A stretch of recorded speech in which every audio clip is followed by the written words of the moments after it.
विष्णु पुराण द्वितीय अंश चौथा अध्याय प्लक्ष तथा शालमल आदि द्वीपों का विशेष वर्णन। नमस्कार श्रद्धालु श्रोताओं, आपका हार्दिक स्वागत है श्री विष्णु पुराण की इस दिव्य ज्ञानवर्धक और अद्भुत श्रृंखला में। आज हम प्रवेश कर रहे हैं द्वितीय अंश के चौथे अध्याय में, जहां शिव पराशर मैत्रेय मुनि को बताते हैं सृष्टि के उन भूगोलिक रहस्यों के बारे में जो मानवीय दृष्टि से परे हैं। यह अध्याय हमें जम्बूद्वीप के परिस्थित अन्य द्वीपों के विस्तृत और आध्यात्मिक स्वरूप का दर्शन कराता है। इन द्वीपों में प्रकृति, धर्म, तपस्या और दिव्यता का अद्भुत समन्वय दिखाई देता है। पराशर जी कहते हैं, जिस प्रकार जम्बूद्वीप क्षार समुद्र से घिरा हुआ है, उसी प्रकार क्षार समुद्र के पार स्थित है प्लक्षद्वीप। इसका विस्तार 2 लाख योजन है। इसके राजा मेधातिथि के 7 पुत्र हुए, जिनके नाम पर वहां के 7 वर्ष बने: शांततय, शिशिर, सुखोदय, आनंद, शिव, क्षेमक और ध्रुव। इन वर्षों की सीमाओं को निर्धारित करते हैं 7 दिव्य पर्वत: गोमेद, चंद्र, नारद, दुंदुभि, सोमक, सुमना और वैभ्राज। इन पर्वतों के मध्य में 7 पुण्यदायिनी नदियां बहती हैं: अनुतप्त, शिखी, विपाशा, त्रिदिवा, अक्लमा, अमृता और सुकृता। इन नदियों के जल का सेवन करने से पाप नष्ट हो जाते हैं और व्यक्ति पुण्यफल प्राप्त करता है। लक्षद्वीप के निवासी त्रेता युग की तरह एक आदर्श जीवन जीते हैं। उन्हें कोई रोग नहीं होता, वे दीर्घायु होते हैं और उनके जीवन में सतत धर्म और संतुलन बना रहता है। वहां वर्ण व्यवस्था भी है: आर्यक ब्राह्मण, कुरर क्षत्रिय, विदिश्य, वैश्य और भावी शूद्र। इस द्वीप का नाम प्लक्ष वहां स्थित एक अत्यंत विशाल प्लक्ष वृक्ष के कारण पड़ा, जो जम्बू वृक्ष के समान ही महान और दिव्य है। यहां भगवान विष्णु की सोम रूप में उपासना की जाती है। इसके बाद पराशर जी शालमल द्वीप का वर्णन करते हैं, जो इक्षुरस यानी गन्ने के रस से भरे समुद्र से घिरा हुआ है। इसके अधिपति वीरवर वपुष्मान थे, जिनके 7 पुत्र श्वेत, हरित, जीमूत, रोहित, वैद्युत, मानस और सुप्रभ 7 वर्षों के नाम बने। हर वर्ष की सीमाएं निर्धारित करते हैं: 7 पर्वत कुमुद, उन्मंद, बलाहक, द्रोणाचल, कंक, महिष और ककुझान। साथ ही 7 नदियां भी हैं: योनि, तोया, वितृष्णा, चंद्रा, मुक्ता, विमोचनी और निवृत्ति, जो स्मरण मात्र से पापों को शांत कर देती हैं। शालमल द्वीप की वर्ण व्यवस्था में कपिल ब्राह्मण, अरुण क्षत्रिय, पीत वैश्य और कृष्ण शूद्र जातियां निवास करती हैं। यहां यज्ञों के माध्यम से वायुरूप भगवान विष्णु की उपासना की जाती है।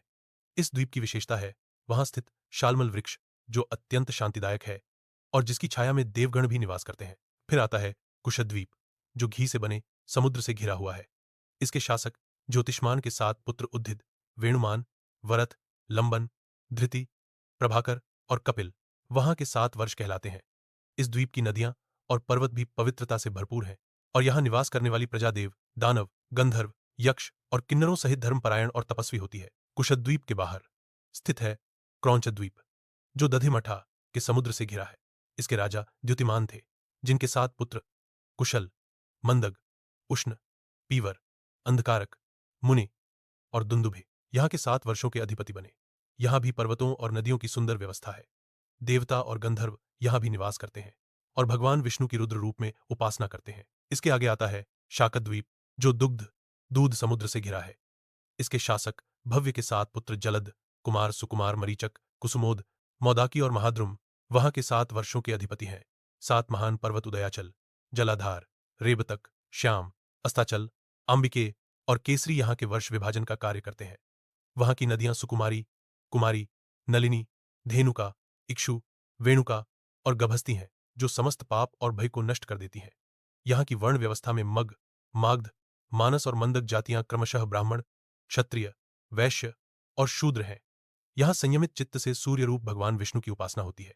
इन सबसे बाहर स्थित है पुष्कर द्वीप, जो मीठे जल के समुद्र से घिरा है। यहां केवल 2 खंड है: महावीर खंड और धातकी खंड। इनके मध्य स्थित है मानसोत्तर पर्वत, जो 50 सहस्र योजन ऊंचा और वलयाकार है। यहां के लोग रोग, शोक, राग द्वेष से रहित होकर 10,000 वर्षों तक जीवित रहते हैं। उनके जीवन में ईर्ष्या, भय या लोभ नहीं होता और वे संसारिक कामनाओं से मुक्त होते हैं। यहां ब्रह्मा जी का निवास एक दिव्य न्यग्रोध वृक्ष के नीचे होता है, जहां देव और दानव उनका पूजन करते हैं। इन 7 द्वीपों और 7 समुद्रों के बाहर स्थित है लोकालोक पर्वत, जो समस्त भुवन को घेरे हुए है। इसके आगे केवल अंधकार है, संपूर्ण लोकों का अंतिम सीमांत। यह संपूर्ण सृष्टि द्वीप, समुद्र, पर्वत, नदी और अंतरिक्ष सहित लगभग 50 करोड़ योजन में विस्तृत है। यह पृथ्वी संपूर्ण जगत की आधारशिला है और उसका पालन करने वाली माता के रूप में प्रतिष्ठित है। यह अध्याय न केवल भौगोलिक संरचना का शास्त्रीय विवरण है, बल्कि यह दर्शाता है कि हमारी संस्कृति में पृथ्वी और ब्रह्मांड का चिंतन कितना विस्तृत, क्रमबद्ध और आध्यात्मिक था। यह हमें सिखाता है कि धर्म, प्रकृति और ब्रह्मांड एक गहरे संतुलन से बंधे हैं। अध्याय 4 समाप्त। यदि यह अध्याय आपके हृदय को छू गया हो तो लाइक करें, कमेंट करें और चैनल को सब्सक्राइब करना न भूलें। बेल आइकन दबाएं ताकि अगली कथा आपसे छूटे नहीं। अगले अध्याय में जानिए 7 पाताल लोकों का वर्णन। हरि ओम।